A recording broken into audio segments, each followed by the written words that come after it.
चौथी पुतली कामकंडला की कथा से भी विक्रमादित्य की दानवीरता तथा त्याग की भावना का पता चलता है। वो इस प्रकार है।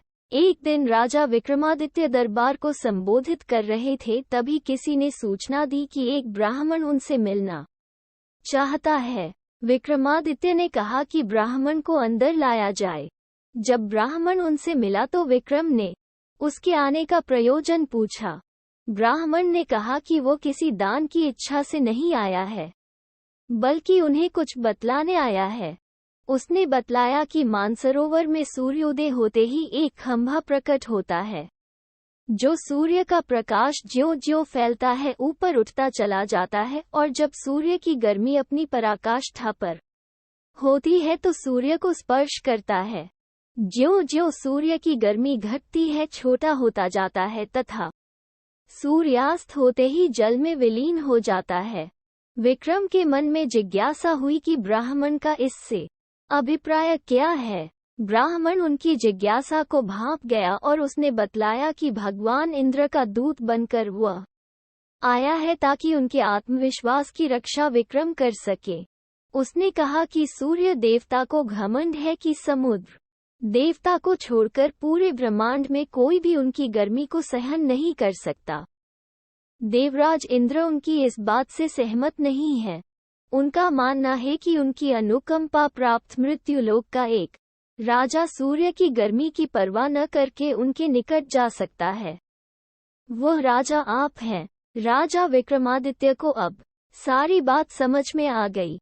उन्होंने सोच लिया कि प्राणोत्सर्ग करके भी सूर्य भगवान को समीप से जाकर नमस्कार करेंगे तथा देवराज के आत्मविश्वास की रक्षा करेंगे। उन्होंने ब्राह्मण को समुचित दान दक्षिणा देकर विदा किया तथा अपनी योजना को कार्य रूप देने का उपाय सोचने लगे। उन्हें इस बात की खुशी थी कि देवतागण भी उन्हें योग्य समझते हैं। भोर होने पर दूसरे दिन वे अपना राज्य छोड़कर चल पड़े। एकांत में उन्होंने मां काली द्वारा प्रदत्त दोनों बेतालों का स्मरण किया। दोनों बेताल तत्क्षण उपस्थित हो गए। विक्रम को उन्होंने बताया कि उन्हें उस खंभे के बारे में सब कुछ पता है। दोनों बेताल उन्हें मानसरोवर के तट पर लाए। रात उन्होंने हरियाली से भरी जगह पर काटी और भोर होते ही उस जगह पर नजर टिका दी जहां से खंभा प्रकट होता। सूर्य की किरणों ने ज्यों ही मानसरोवर के जल को छुआ कि एक खंभा प्रकट हुआ। विक्रम तुरंत तैरकर उस खंभे तक पहुंचे। खंभे पर ज्यों ही विक्रम चढ़े जल में हलचल हुई और लहरें उठकर विक्रम के पांव छूने लगीं। ज्यों-ज्यों सूर्य की गर्मी बढ़ी, खंभा बढ़ता रहा। दोपहर आते आते खंभा सूर्य के बिल्कुल करीब आ गया। तब तक विक्रम का शरीर जलकर बिल्कुल राख हो गया था। सूर्य भगवान ने जब खंभे पर एक मानव को जला हुआ पाया तो उन्हें समझते देर नहीं लगी कि विक्रम को छोड़कर कोई दूसरा नहीं होगा। उन्होंने भगवान इंद्र के दावे को बिल्कुल सच पाया।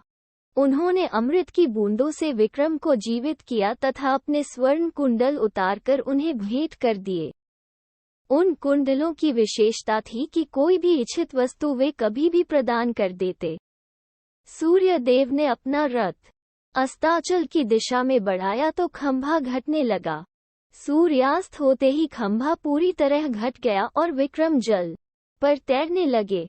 तैरकर सरोवर के किनारे आए और दोनों बेतालों का स्मरण किया। बेताल उन्हें फिर उसी जगह लाए जहां से उन्हें सरोवर ले गए थे। विक्रम पैदल अपने महल की दिशा में चल पड़े। कुछ ही दूर पर एक ब्राह्मण मिला जिसने उनसे वे कुंडल मांग लिए। विक्रम ने बेहिचक उसे दोनों कुंडल दे दिए। उन्हें बिल्कुल मलाल नहीं हुआ।